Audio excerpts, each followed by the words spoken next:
జై స్వరాజ్య టీవీ ప్రేక్షకులకు ప్రత్యేకమైన వందనాలు. ఈరోజు ఒక ప్రత్యేకమైన విషయాన్ని మీ ముందు తీసుకురావడానికి నేను ఆశిస్తున్నాను.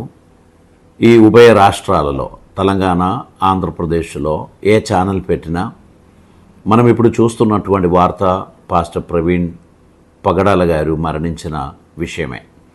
దీని గురించి అనేక రకాలైన అభిప్రాయములు ప్రేక్షకులలో నుంచి మనం వింటున్నాం. తన స్నేహితులు, మిత్రులు, క్రైస్తవ సహోదరులు చాలా ఆవేదనలతో గవర్నమెంట్ను రిక్వెస్ట్ చేస్తున్నారు.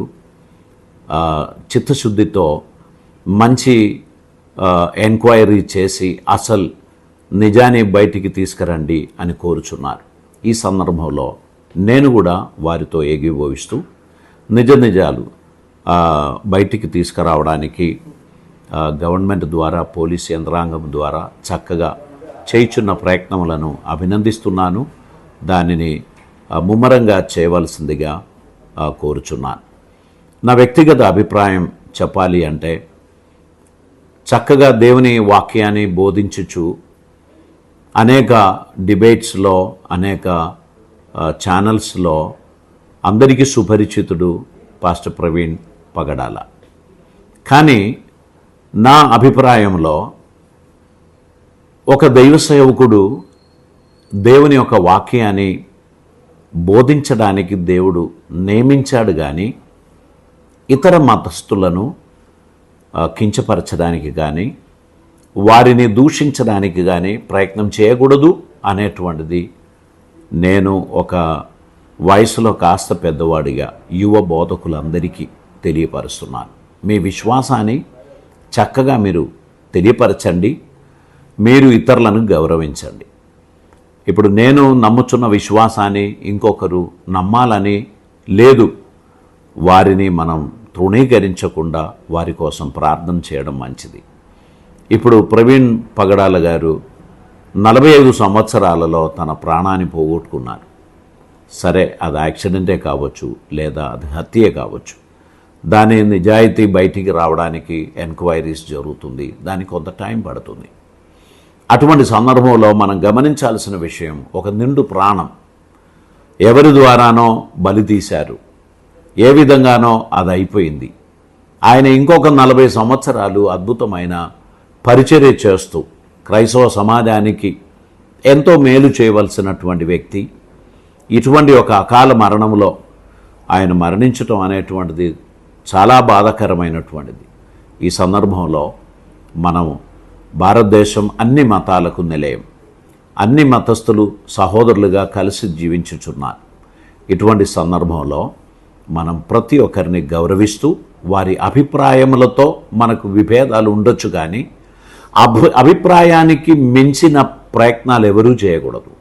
ఒకరు నా అభిప్రాయాన్ని ఖండించారు అని అతని కడతీర్చడం అనేటువంటిది అది దేవుడు కూడా ఆశించేటువంటిది కాదు. ఈ లోకంలో బ్రతకడానికి అందరికీ దేవుడు అనుమతి ఇచ్చారు, అందరికీ దేవుడు ఆపర్చునిటీ ఇచ్చారు. మీరు బ్రతకండి, ఎదుటి వ్యక్తిని బ్రతకనివ్వండి. మీ అభిప్రాయములతోనే ఖండించండి. కట్టెలతో, రాళ్లతో ఖండించే ప్రయత్నం ఎవరు కూడా చేయకండి. సహోదరులుగా భారతదేశంలో ఇంతకాలం మనం బ్రతికాం, అది కొనసాగిద్దామండి. అభిప్రాయ భేదములు వచ్చినప్పుడు వారిని హెచ్చరిక చేద్దాం. ఆ హెచ్చరికను వారు విని వారు సరిచేసుకోవడానికి ఉన్న ప్రయత్నం చేస్తారు. ప్రవీణ్ పగడాల గారు యవనస్తులకు చాలా స్ఫూర్తినిచ్చినటువంటి వ్యక్తిగా నేను గమనిస్తున్నాను.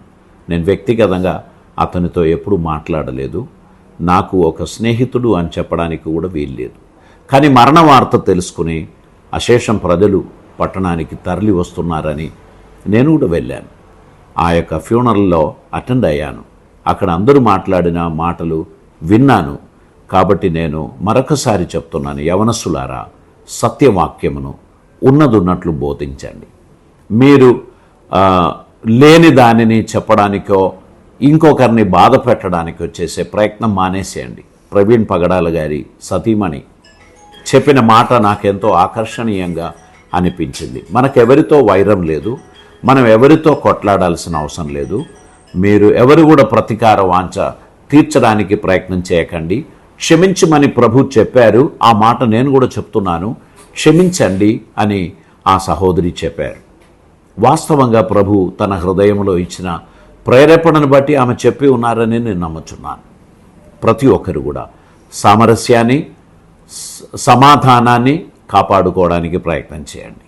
మీ విశ్వాసాన్ని మీరు ప్రకటించండి, ఎదుటి వ్యక్తిని కించపరచకండి. దేవుడు మీ అందరికీ తన నెమ్మది, సమాధానం ఇచ్చి ఆ కుటుంబాన్ని దేవుడు ఆదరించును గాక. రానున్న దినాలలో ప్రవీణ్ గారి విడిచిపెట్టిన పరిచర్య చిత్తశుద్ధితో ఎవరిని రెచ్చగొట్టకుండా చక్కగా చేయడానికి కొంతమంది యవనస్తులను దేవుడు సిద్ధపరచిన గాక అని ప్రార్థిస్తూ, రివైవల్ క్రిస్టియన్ సెంటర్ నుండి, జీవనది టెలివిజన్ పరిచర్య నుండి, మా చిన్ని కుటుంబం నుండి ప్రగాఢ సంతాపాన్ని ఆ కుటుంబానికి తెలియపరుస్తున్నాం. సహోదరులందరూ కూడా శాంతి, భద్రత కలిగి ఉండాలని, అవాంఛన సంఘటనలు ఏది జరగకుండా ప్రతి ఒక్కరు కూడా నెమ్మదిని, సంయమనాన్ని పాటించవలసిందిగా తెలియపరుస్తూ మీ అందరికీ వందనాలు. God bless you.